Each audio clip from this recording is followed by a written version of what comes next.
इस सदन में हम आप सभी लोगों का हार्दिक स्वागत करते हैं, अभिनंदन करते हैं। आज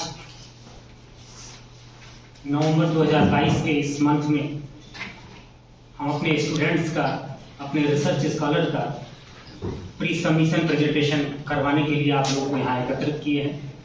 आप लोगों की शुभकामनाएं हमारे स्कॉलर्स को मिलनी चाहिए।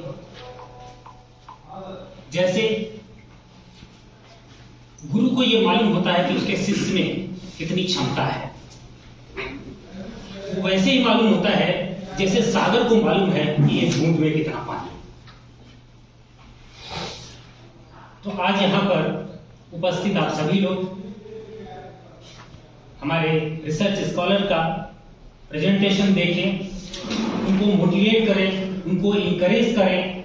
उनको आज ये लगना चाहिए कि आप लोगों के सामने प्रेजेंटेशन कर रहे हैं वो, तो उनको कोई हेजिटेशंस ना हो, उनको कोई परेशानी ना हो। आगे वो अपने प्रगति के रास्ते पर किस तरह से बढ़ेंगे, ये चीजें उनको आपके द्वारा मिलनी चाहिए।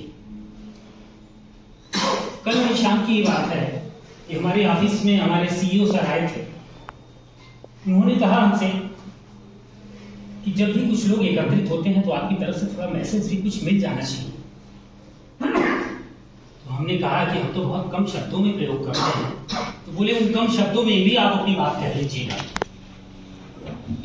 तो इनके जाने के बाद हमने आप लोगों के लिए जो मैसेज लिखा, उसमें ये लिखा था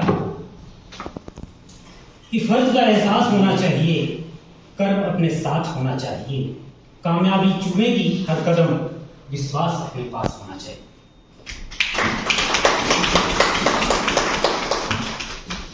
हम ये कहना चाहते हैं कि आप सभी लोग वायलिन से भली भांति परिचित हैं, लेकिन आज मुझे बहुत खुशी हो रही है कि आज मैं एक ऐसा रिसर्च स्कॉलर आपके सामने प्रस्तुत करने जा रहा हूं जो कि घर की चार दीवारी में कैद है।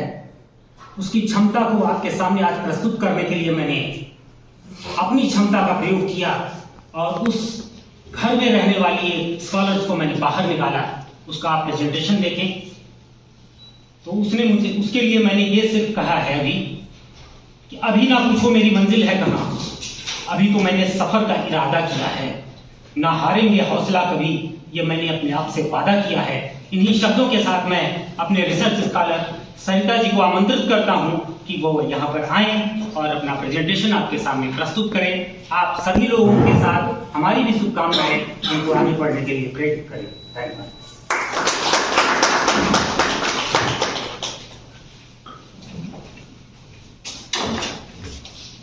Thank you sir. सर ने तो ज़्यादा ही मोटिवेट मेरे को कर दिया, पर मैं टाइम टू टाइम मोटिवेट होते रही हूँ सर के द्वारा। But now I have to start my presentation. So,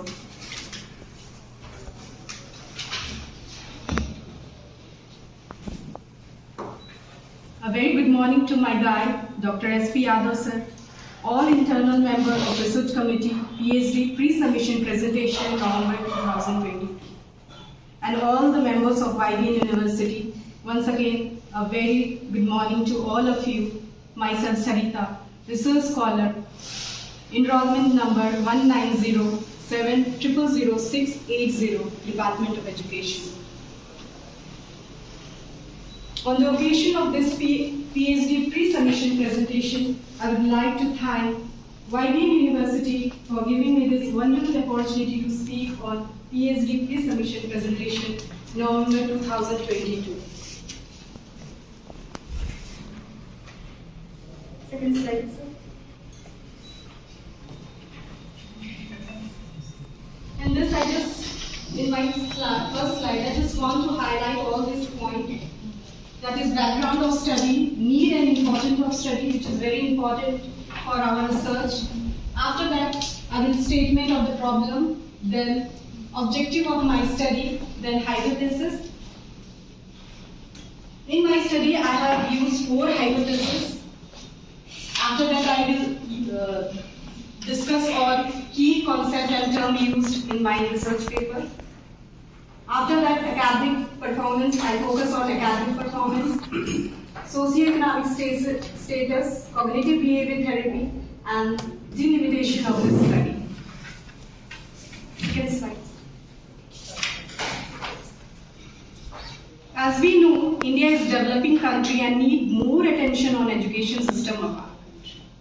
In my study, I have taken Ranchi district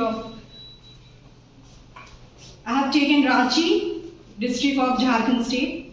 In my study, I study the condition of academic performance and behavior of students, and also I will highlight upcoming education problems in academic area.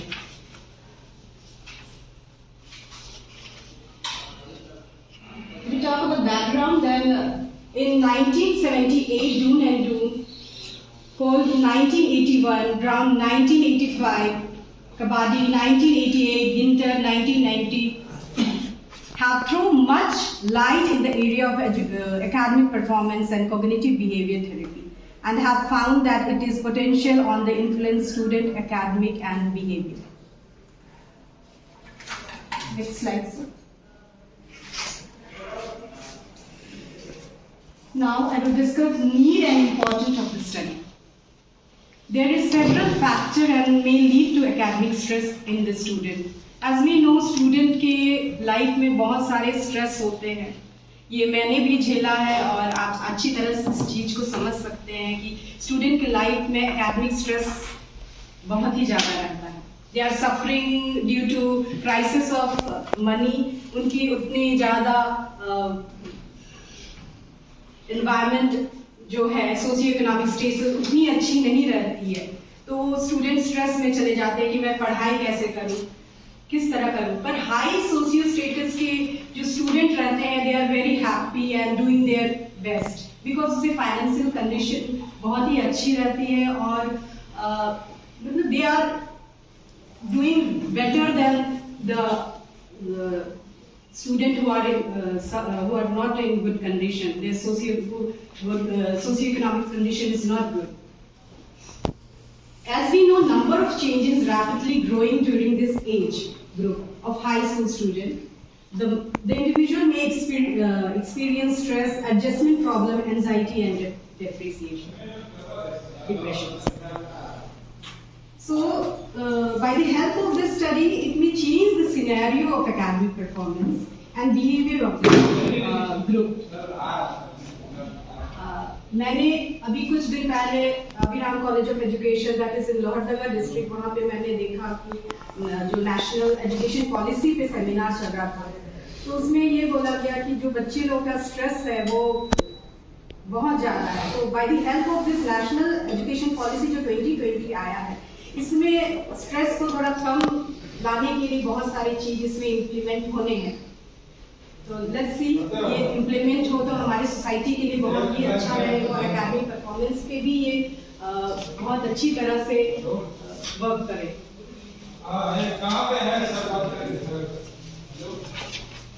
Statement of the problem. My statement of problem is study of academic performance and cognitive behavior therapy of high school student in relation to socio-economic status. Objective of my study is to study the effectiveness of cognitive behavior therapy on academic stress among high school students. Second objective is to study the effectiveness of cognitive behavior therapy on depression among high school students. Next, to study the effectiveness of this all is my objective. After that, I have 4 hypotheses. First hypothesis is there would be a no significance between academic performance of socio-economic status of student. My second hypothesis is there would be no significance difference between academic performance of low, middle, socio-economic status of student. My third hypothesis in my study is there would be a no significance difference between academic performance of high, middle, socio-economic status of student. And last but not least, last hypothesis is there would be a no significance difference between academic performance of middle and high socio-economic. Next slide. study on performance. Many researches have been conducted on academic performance of students in different areas having variable. The current research is mainly concerned with the performance of student. Next slide. Conclusion of the study reviewed. As reviewed above, academic performance, cognitive behavior therapy do very important role, significant role in shaping behavior, in improving their performance and in organizing effective teaching, and fruitful study was very urgently needed in this area. Next. This one is procedure of study. Design of study, I just want to highlight all this: design and sample. 2, then academic performance, socio-economic status scale, use of statistical techniques. Next slide. Next slide. Design. Design of study. This study proposed to contribute information about academic performance and cognitive behavior therapy of high school students in relation to their socio-economic status. If you talk about population and sample, all the high school students were considered as a population of the study. From the population, 400 were randomly selected as a sample of the study, and I have taken 9 schools of Ranchi. Next, tools. In order to qualify the variables under study, different tools were selected on the basis of scientific and practical consideration. This selection giving the relevant details of the tool using following tools. Following tools I have used here: academic performance test paper, cognitive behavior test paper, and socioeconomic status test paper. I have used this test paper for myself. And I just from Agra publication मैंने मंगवाया. एक application लिखा गया था, फिर उससे कुछ दिन के बाद वो टेस्ट पेपर हमारे पास आया. Next slide. Academic performance. To determine academic performance of student, aggregate marks of high school board exam were taken. Here, in this study, for measure the socioeconomic status of student has been used. Socioeconomic status has been have taken. Next slide, sir, please.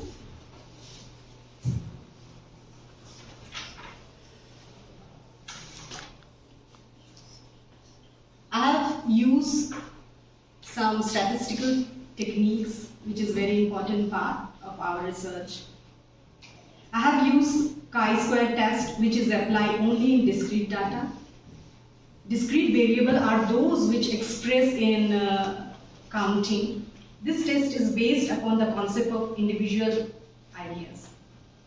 Chi-square is used in discrete, not in continuous series. Because अगर continuous series में हम लोग ने रखा है, तो जो class interval रहेगा, उस for example 0 to 10, 10 to 20, that is in continuous series. But I am using chi-square, that's why I have taken discrete, which is in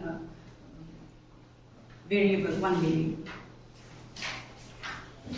So I have used this one, in which chi-square formula is this one, and where A is frequency of student of high group in first order, B frequency of student of first group in second order, C frequency of student of second group in first order, D frequency of student.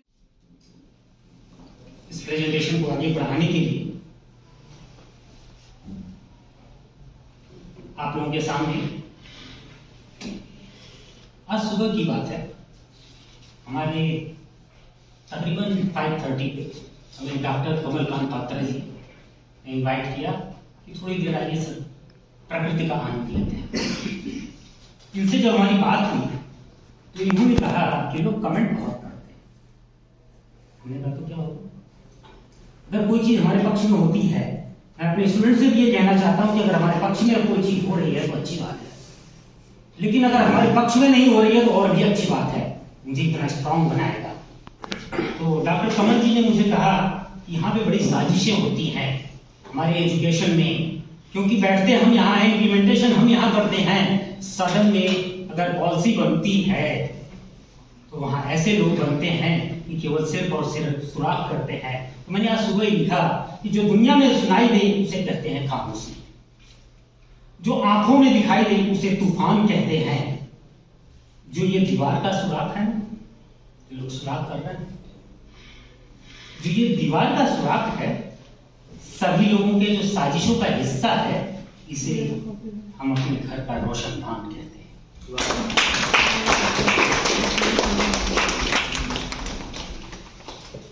आगे बढ़ते हुए मैं एक ऐसे research scholar को आमंत्रित करता हूं जिससे आप लोग भली भांति परिचित हैं, बहुत नजदीक से, लगभग रोज या दूसरे दिन तीसरे दिन आपसे मुलाकात भी होती है। उसका क्या बिहेवियर होगा, उसकी क्या सीबीटी होगी, और ये भी कह सकते हैं पुरानी थीसिस को ऐड करके, उसका क्या कॉग्निटिव बिहेवियर होगा, संज्ञानात्मक क्या है, व्यवहारात्मक क्या है, क्रियात्मक क्या है। तो उसके लिए हम कुछ अपने शब्दों से उसको आमंत्रित करना चाहता हूं और ये बताना चाहता हूं उसको, उसकी तरफ से आप सब लोगों को ये कहना चाहते हैं कि परों को खोल जमाना उड़ान देखता है, परों को खोल जमाना उड़ान देखता है, जमीन पे बैठकर क्या आसमान देखता है। मिली है शिक्षा है, मिला है शोध, तो इसे कर हिफाजत, संभल कर चल, तुझे सारा जहान देखता है। इन शब्दों के साथ मैं आमंत्रित करता हूं हमारी अगली रिसर्च स्कॉलर सुमन जी को कि वो आए और आप लोगों के शुभकामनाओं के साथ, हमारी शुभकामनाएं हैं, और वो अपना प्रेजेंटेशन यहां पर दें।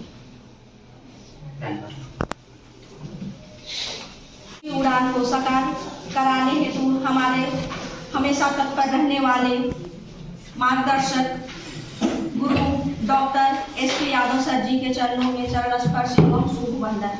वाईवीएन विश्वविद्यालय के CEO engineer Deepak Kumar sir जी एवं कुल सचिव डॉक्टर कुमार रमन गुड्डे सर जी के आशीर्वचन हेतु सर्वदा नतमस्तक रहूंगी। मैं वाईवीएन यूनिवर्सिटी के रिसर्च डीन एवं एजुकेशन डीन का अभिवादन एवं कृतज्ञता व्यक्त करती हूँ। साथ ही साथ मैं अपने शोध प्रबंध मूल्यांकन हेतु उपस्थित रिसर्च एक्सपर्ट आदरणीय डॉक्टर चंद्रजीत कुमार सर जी, आदरणीय डॉक्टर कमलकांत पात्रा सर जी, आदरणीय डॉक्टर विजय मिस्त्री सर जी, आदरणीय डॉक्टर रामजी सर जी, आप सभी को मेरा प्रणाम, अभिवादन एवं आभार। विभिन्न विभाग के डीन, प्रिंसिपल, फैकल्टी मेंबर्स, आप सभी को मेरा प्रणाम, अभिवादन एवं आभार। आप सभी विद्वत जन का मार्गदर्शन मुझे प्राप्त होगा, ये मेरे लिए सौभाग्य की बात है। मैं सुमन कुमारी, शोधार्थी, वाईवीएन यूनिवर्सिटी रांची, झारखंड, शिक्षा शास्त्र से संबंधित हूँ। मेरा पंजीयन संख्या 1907000681 है। मेरा सत्र 2019 से 2022 है। मेरा टॉपिक सामाजिक आर्थिक आधार पर उच्च माध्यमिक स्तर के विद्यार्थियों की मानसिक सजगता एवं शैक्षिक उपलब्धि का तुलनात्मक अध्ययन करना है। सर्वप्रथम मानसिक सजगता और शैक्षिक उपलब्धि, मैं इसे थोड़ा एक्सप्लेन करना चाहूंगी। मानसिक सजगता किसी भी स्थिति परिस्थिति में व्यक्ति द्वारा किसी भी समस्या का समाधान किस प्रकार वो कर पाता है। जैसे विद्यार्थी की बात करें, विद्यार्थी किसी भी स्थिति परिस्थिति में अपने आप को कैसे समायोजित करता है, किसी भी समस्या को वो कैसे समाधान करता है, उसके समक्ष जो भी समस्याएं आती हैं उससे वो डरता है, डर के भागता है या फिर उसको मुकाबला करता है उसका, इससे संबंधित मानसिक सजगता कहलाती है। शैक्षिक उपलब्धि छात्र ने जो उपलब्धि प्राप्त की है, जैसे मैंने यहाँ पे अध्ययन किया है, +2 पास आउट बच्चों पर, तो प्लस टू पास आउट बच्चों का मार्क्स को मैंने शैक्षिक उपलब्धि के रूप में दिया है। सामाजिक आर्थिक आधार सोशियो इकोनॉमिक स्टेटस के लिए मैंने उच्च वर्ग, मध्यम वर्ग और निम्न वर्ग को लिया है।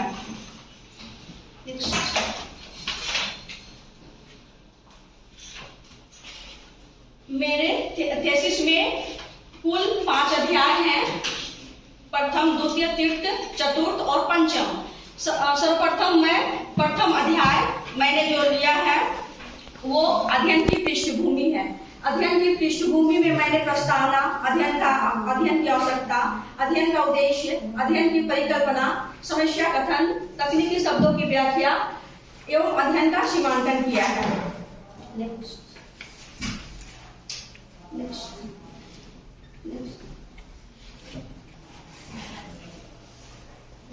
रूढ़िवादी वातावरण के कारण आदिवासी लड़कियों की शिक्षा दर में कमी वाले जिलों के लिए केंद्र सरकार ने विभिन्न योजनाएं बनाई हैं, जिसमें से विद्यालयी शिक्षा की सभी अवस्थाओं के लिए मुफ्त किताबें एवं सामग्री देना, आवासीय विद्यालयों एवं सरकारी अनुदान प्राप्त छात्रावासों के बच्चों के लिए मुफ्त शैक्षिक सुविधाएं उपलब्ध कराना इत्यादि है। अध्ययन की आवश्यकता क्यों है? अध्ययन की आवश्यकता मेरे द्वारा रांची में स्थित ग्रामीण एवं शहरी विद्यार्थियों की सामाजिक आर्थिक स्थिति का, उनके शैक्षिक उपलब्धि में आने वाली समस्याओं, बाधाओं का गहनतापूर्वक अध्ययन करके शैक्षिक निष्पत्ति को, उनके एजुकेशनल अचीवमेंट को कैसे बढ़ाया जाए, इस पर मैंने अध्ययन किया है। मेरे अध्ययन का उद्देश्य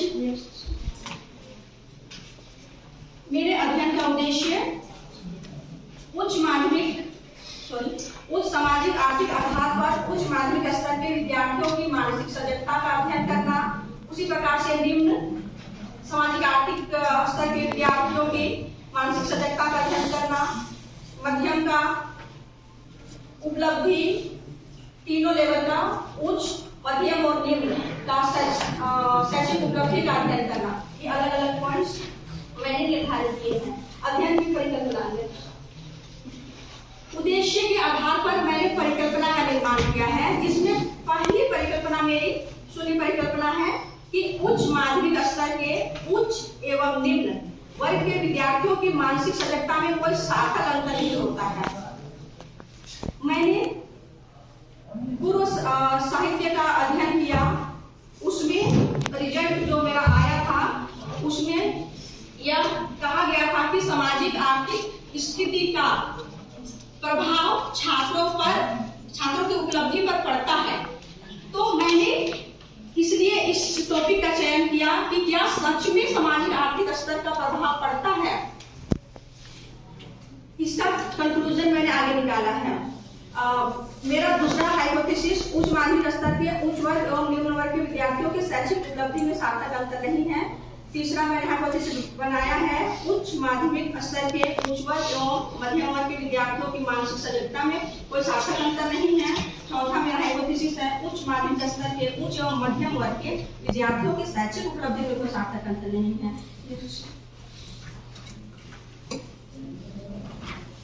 समस्या कथन, मेरी जो शोध समस्या है वो सामाजिक आर्थिक आधार पर उच्च माध्यमिक स्तर के विद्यार्थियों की मानसिक सजगता एवं शैक्षिक उपलब्धि का तुलनात्मक अध्ययन करना है, जिसमें जो मेरे कीवर्ड्स हैं वो सामाजिक आर्थिक आधार है, उच्च माध्यमिक स्तर है, मानसिक सजगता है और शैक्षिक उपलब्धि है।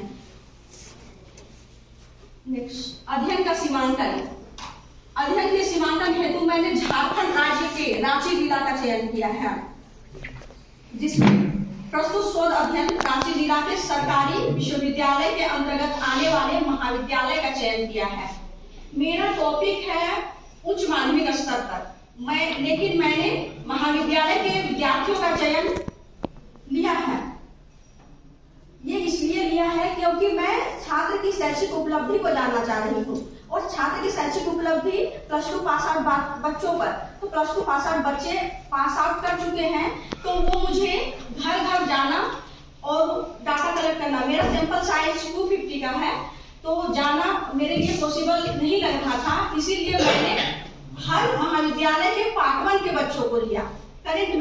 करवाते हैं वैसे बच्चों को लिया, जिससे मुझे सैंपल कलेक्ट करने में आसानी हुई।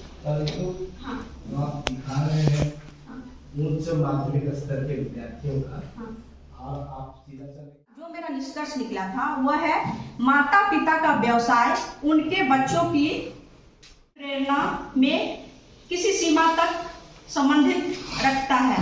उच्च तथा निम्न सामाजिक स्तर के छात्रों की अपेक्षा मध्यम वर्ग के छात्र उच्च संप्राप्ति अभिप्रेरणा रखते हैं। वाणिज्य विषय के छात्रों में बुद्धि एवं उपलब्धि में धनात्मक सहसंबंध पाया जाता है। किशोर में आकांक्षा स्तर उनकी सामाजिक आर्थिक स्तर से उच्चतर पाया गया। किशोर की अभिलाषा सामाजिक आर्थिक स्तर पर निर्धारित नहीं किया जा सकता है।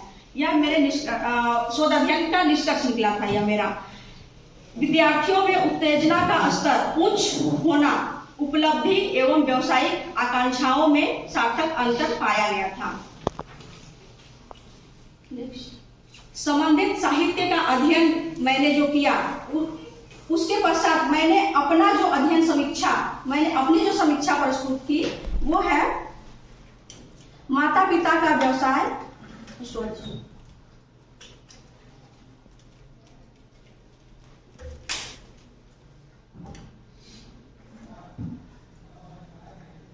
माता पिता का व्यवसाय उनके बच्चों की अभिप्रेरणा से संबंधित रखना यह पूर्णतः सत्य प्रतीत नहीं होता है, क्योंकि यह आवश्यक नहीं है कि बच्चों को अपने परिवार के पारंपरिक व्यवसाय में रुचि हो।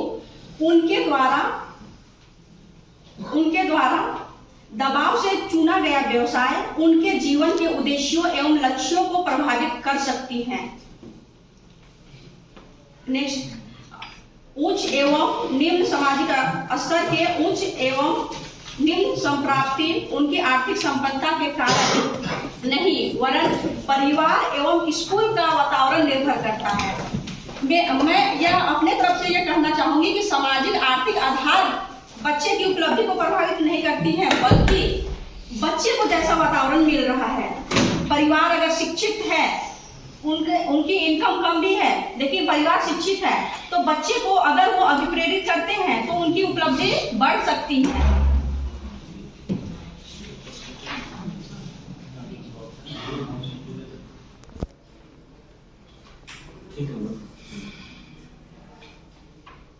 यहीं पर मेरा द्वितीय अध्याय समाप्त होता है। उसके बाद मैं तृतीय अध्याय में शोध प्रारूप का विवरण प्रस्तुत की हूँ, जिसमें शोध अध्ययन का परिचय, शोध अध्ययन की विधि, जनसंख्या एवं न्यायादर्श चयन विधियां, न्यायादर्श का आलेख चित्रण, न्यायादर्श चयन का जिला स्तरीय तालिका, शोध अध्ययन में प्रयुक्त चर, प्रदत्तों का एकत्रीकरण, शोध अध्ययन में प्रयुक्त सांख्यिकी विधियों का मैंने प्रयोग किया है।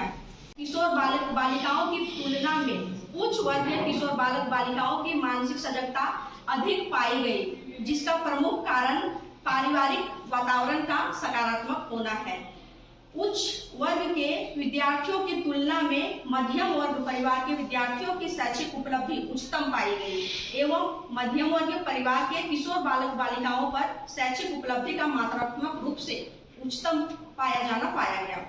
मध्यम वर्गीय परिवार के निम्न वर्गीय परिवार के किशोर बालक बालिकाओं की मानसिक सजगता में सार्थक अंतर नहीं पाया जाता है। परिवार की सामाजिक आर्थिक स्थिति बालक बालिकाओं की मानसिक सजगता को प्रभावित नहीं करती है। यह निष्कर्ष निकला। अच्छा, ये जो आपने जो कंक्लूजन भी बताया कि जो क्या आपने अचीवमेंट लिखा है अपने अध्यात्मिक कुछ बताया ना अभी अपने जो उच्च वर्गीय में आपने ज्यादा पाया। तो हमारा जो ट्रेडिशनल जो कुछ कोड्स हैं, गुदड़ी के लाल या कीचड़ कमल नहीं खिले, कमल कीचड़ नहीं खिलेगा, तो यहाँ आपका उल्टा बता रहा है। मतलब मेहनत कश करने वाले या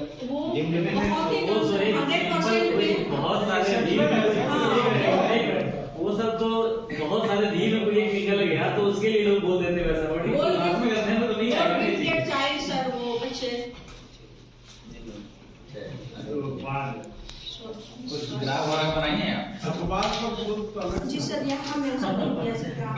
ग्राफ पाई चार्ट ग्राम पाई चार्ट में देना होगा, बाकी हाँ। होना चाहिए। सर मेरा जो परिकल्पना का जो परीक्षण था उसमें मैंने जो डाटा लिया है इसके आधार पर ग्राफ आप तो बहुत क्लियर है। मनोवृत्ति उत्पन्न करने में सहायक सिद्ध होगी। प्रस्तुत शोध अध्ययन से किशोर बालक बालिकाओं का परिवार एवं समाज में बढ़ती दूरियों को कम करने के लिए यह अध्ययन काफी सिद्ध होगा। प्रस्तुत शोध अध्ययन किशोर बालक बालिकाओं की विपरीत लिंग के प्रति जो संकोच एवं दूरियां होती हैं उसे समाप्त करने में यह शोध अध्ययन काफी सिद्ध साबित होगा। आपका जो रिजल्ट है वो बालिकाओं के फेवर में आया होगा तब ना?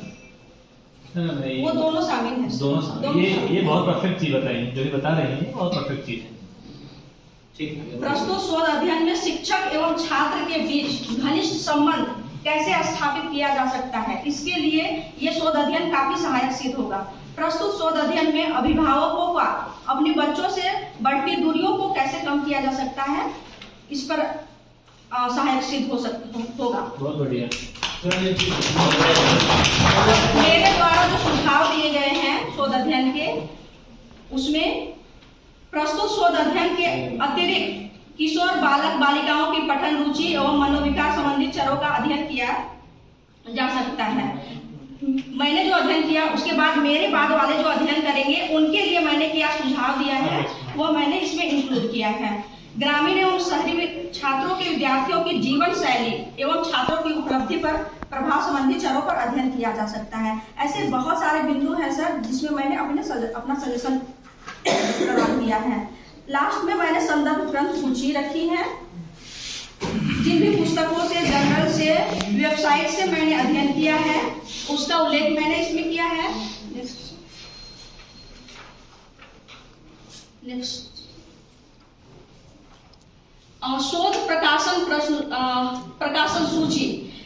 मेरे रिसर्च पेपर में 4 रिसर्च पेपर मेरा पब्लिश हो चुका है। शोध दृष्टि, शोध अनुकृति इत्यादि में पब्लिश हुए हैं। नेक्स्ट डाटा कलेक्शन के लिए मैंने जो महाविद्यालय का चयन किया था, 8 महाविद्यालय का मैंने चयन किया था। नेक्स्ट राष्ट्रीय एवं अंतर्राष्ट्रीय संगोष्ठी प्रमाण पत्र की प्रतिलिपि। मैंने नेशनल और इंटरनेशनल सेमिनार भी अटेंड किया है सर।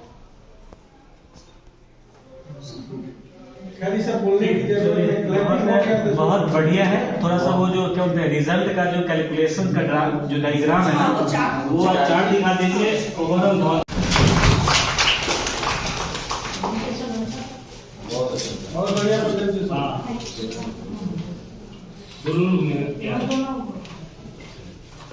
जो लोग देखना चाहते हैं ना आप वही दिखाएं, इसलिए बेटर है।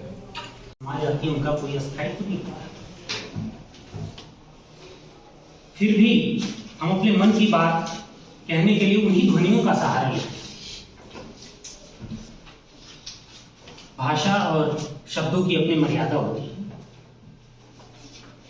क्योंकि व्याकरण त्रुटि भी अगर हो जाए तो ये अनादरणी के साथ साथ पापजनक भी होती है। आप सब लोग यहाँ पर उपस्थित हुए, मैं अपने शरीर के उच्चारणोपयोगी अवयवों से उच्चरित शब्दों के माध्यम से अपने शब्दकोश में आपके यहाँ उपस्थित होने का मेरे पास उस शब्दकोश में शब्दों की अविद्यमानता है।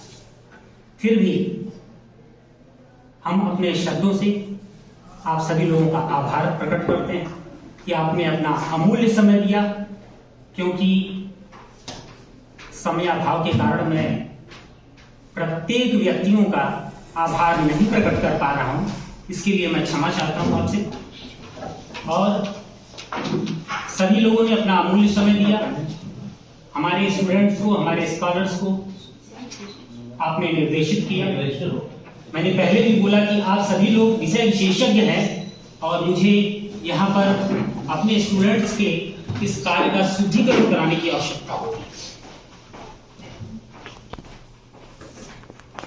तो हम आप सभी लोगों का सादर आभार प्रकट करते हैं और आशा करते हैं, ऐसी हमारी वांछा है कि आप आने वाले समय में भी अपना समय देंगे और हमें अनुग्रहित करेंगे। इन्हीं शब्दों के साथ मैं अपने वाणी को विराम देता है। धन्यवाद।